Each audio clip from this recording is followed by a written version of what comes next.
মন ভালো করার মেডিসিন কিন্তু আছে আমার কাছে। তাই বুঝি? আছেই তো।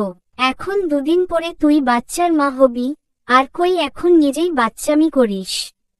বিষয়টা কেমন হবে জানিস? কেমন? এক বেবি আরেক বেবির মা। ধুর, তোমার যে কি কথা! সত্যিই তো বলছি। হয়েছে হয়েছে, আর সত্যি বলা লাগবে না আপনার। কেন কেন, লজ্জা পাচ্ছিস? দেখি দেখি, ভালো করে তাকাতো। উফ, তুমি না!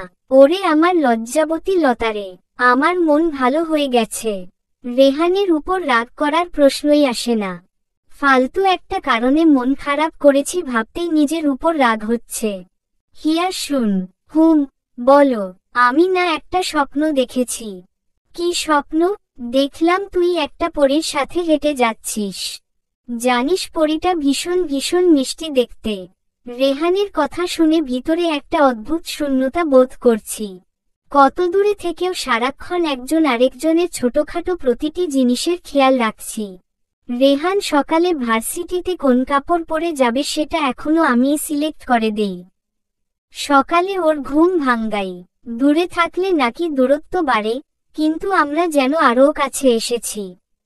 দুজন দুজনকে নতুন করে আবিষ্কার করেছি, আর কাছে আসার আকাঙ্ক্ষা আরও তীব্র হয়েছে। অবসরের সময়টুকু কি রাত, কি দিন, আমরা দূরে থেকেও কাছে থেকেছি। এমনও সময় গেছে আমি কিচেনে কাজ করছি আর ও ফোন সামনে রেখেই কাজ করতে হয়েছে। এর মধ্যে আমি নতুন অ্যাপার্টমেন্টে শিফট করেছি, নতুন বাসা সাজিয়েছি। ওকে দেখিয়ে জিজ্ঞেস করতাম এটা কিভাবে করব, ওটা ঠিক আছে কিনা। প্রবাসী দিনগুলো এভাবেই কেটে যাচ্ছে। দেখতে দেখতে 6 মাস পেরিয়ে গেছে। রেহানের ছুটি হয়ে গেছে। আগামী সপ্তাহে ও আসছে। কতদিন পরে ওকে দেখব? 1 সপ্তাহ, না 1 বছর। সময় যেন কাটছেই না। তবুও দিন গিয়ে রাত আসে। অপেক্ষার অবসান ঘটিয়ে রেহান আজ আসছে। আমি এয়ারপোর্টে অপেক্ষা করছি। রেহান দেখে এতটাই খুশি হলাম যে প্রকাশের ভাষা খুঁজে পাচ্ছি না। রেহানকে দৌড়ে গিয়ে জড়িয়ে ধরলাম। একেবারে ওর বুকে মিশে গেছি। হিয়া মন পাখি। কপালে একটা চুমু দিল।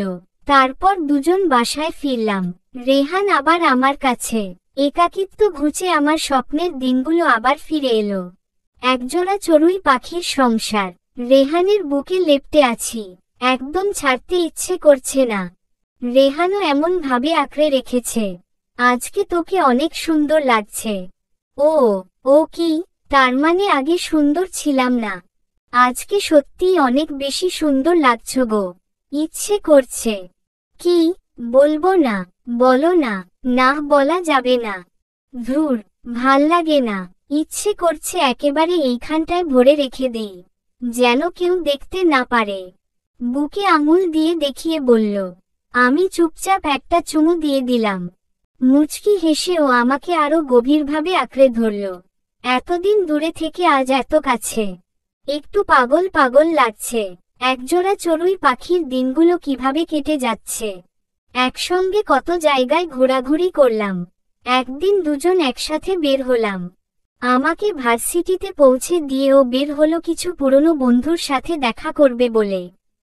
যথারীতি আমি বাসায় ফিরছিলাম, কিন্তু হঠাৎ চোখে পড়ল রেহান আর আফরিন একসাথে হেঁটে যাচ্ছে।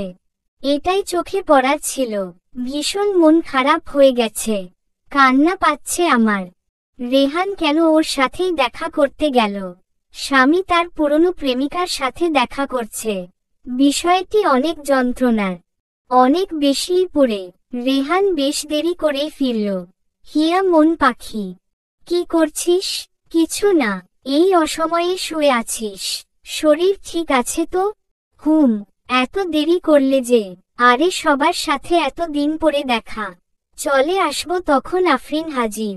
তখনই দেরি হয়ে গেছে। ওহ, এই দেখি তো। তাকা এদিকে। আবার মন খারাপ হয়ে গেছে।